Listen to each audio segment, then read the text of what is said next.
Well, how are you doing there, my lads and lassies? It's old Padre Francesco here. Got myself a cup of Joe. Got my little Peterson here. And I got my old cat buddy out there, Snowball, out there on the deck. But it's a beautiful overcast day here. I just wanted to talk about a couple of things, with your kind permission. Okay. If you've been watching the last few videos, you know that I've been raving about the rat trace, Black Mallory. Okay, so the 110, as you know, remained unopened until yesterday. Delicious. The first 10, though, however, was opened, and it's been knocked around quite a lot.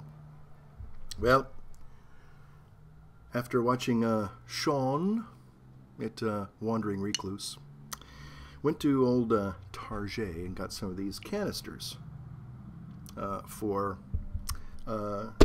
trying to re-humidify the pipe tobaccos that I had, because I still have some nice pipe tobaccos. And with the expensive pipe tobaccos out there, it makes sense to try to save them, resurrect them. Okay. Now, I am smoking after 24 hours in my little amazing glass jar here, the original Rat Trace Black Mallory. Okay? Now you're probably wondering, well, what does it taste like?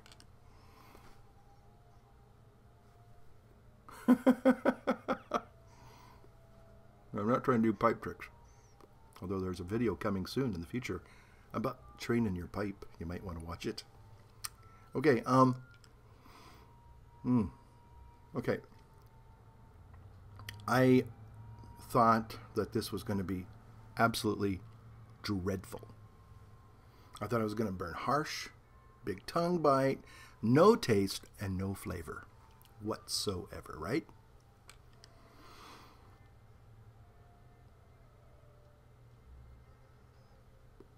Well, I have to tell you the truth.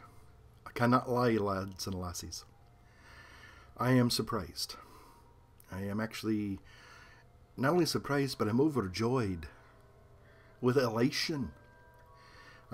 Because again, I didn't put it under the tap water and just hose it down, but a little spritz here and there and tumbling it and just letting it sit in doing this little thing there. I have to say I'm reasonably pleased with the so far the result. I think the texture needs to be just a wee bit more springy. I guess that's it. The aroma is, I'd say, 90% the same as the original that I just opened.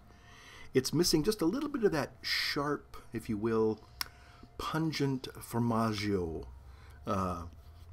smell that comes to you when you open that tin. And you go, and there's that little high note, that little harmonic overtone of that, just that little sharp cheese smell, shall we say. Let me just relight here real quick. But today is such a beautiful day. I didn't even need to relight. Very smooth. If you remember, my very first experience of Black Mallory was very, very, very smooth. Still has some sweetness. That's which is what I love and look for in a good pipe tobacco. And doesn't, so far, it's not smoking hot. But it leads me to something. Although we're talking about pipes and pipe tobacco and all that good stuff here, it leads me to, if you will, use the pipe tobacco as an analogy to something that we talk about. Some of you talk about quite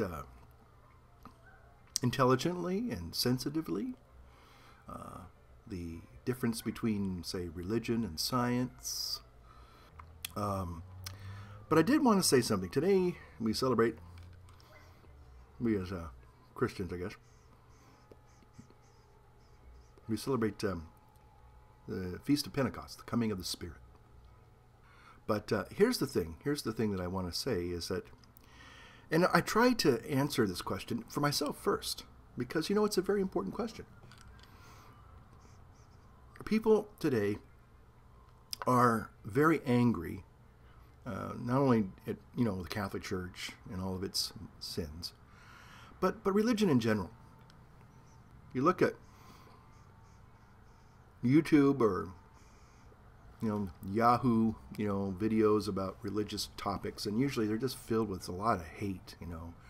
I hope the church dies. I hope all Christians go to hell, and I hope they're all burned up, or, you know, they're stupid, they're idiotic, you know, they believe in fairy tales. Okay. Very, you know, everybody's entitled to his or her opinion. And, but I just think that sometimes people don't quite understand, and I mean, I'm not saying, again, like I have the great font of wisdom here about what religion is and is supposed to do, and we could spend probably hours debating that one too. But, you know, religion in and of itself is not a bad thing. You know, a lot of people out there like to always think that, you know, religion is just a big money-making scheme, and, you know, there you have it. Well, that's one way, I guess. You know, certainly have there been people that have been, you know, made money on religion? You bet. Okay, but that's not what we would call good religion. See, I think there's a difference. There's always been the phonies, even back in Jesus' day and the apostles' day. There's always been people that have been phony. Okay, they've been out for themselves. You know, they've been corrupt. Okay, but I think the religion, and here's where we get into our little pipe tobacco analogy. It's sort of like when you get yourself a nice can or tin or whatever, store bulk mixture from your tobacconist, and, you know, you open it up for the first time. The very first time. You know, look at Dunhill Man UK's tin opening of Connoisseur's Choice. That made me want to go out and buy one. But the way he describes the tobacco and how wonderful it is, and all he's doing is smelling it. That's all he's doing, because it's giving off this wonderful spirit, if you will. And let's just say, though, that he left that tin opened, you know, seal broken, and let's say even left it at a jar so air could get into it. Maybe even some, you know, it's pretty moist over there, I'm sure, in the UK. Well, at least not lately, because they haven't been getting a lot of rain. But let's say, you know, he just left it in the back boot of his car, you know, for 10 years. Well, chances are when he finds it, it's going to be all dried out, maybe even mildewed. It's going to maybe be ruined. Okay? Because why?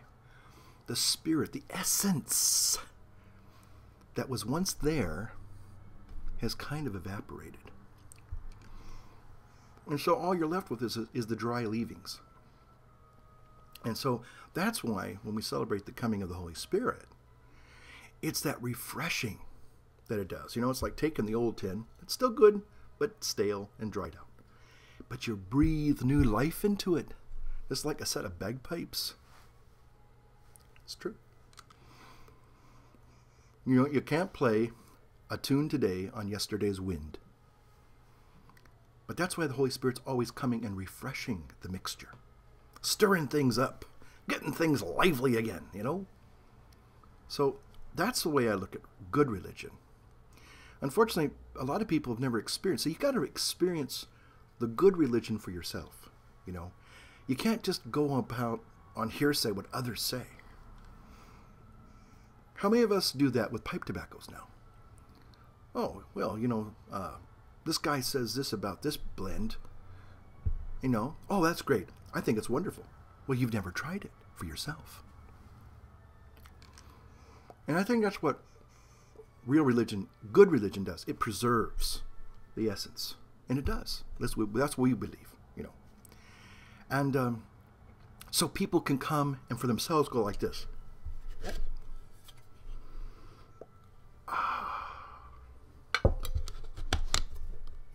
Well, thanks for watching my little video presentation today, and may you have a great Pentecost Sunday, or whatever Sunday you celebrate. Holy Smoking Pipe Padre saying, keep 'em smoking, lads and lassies.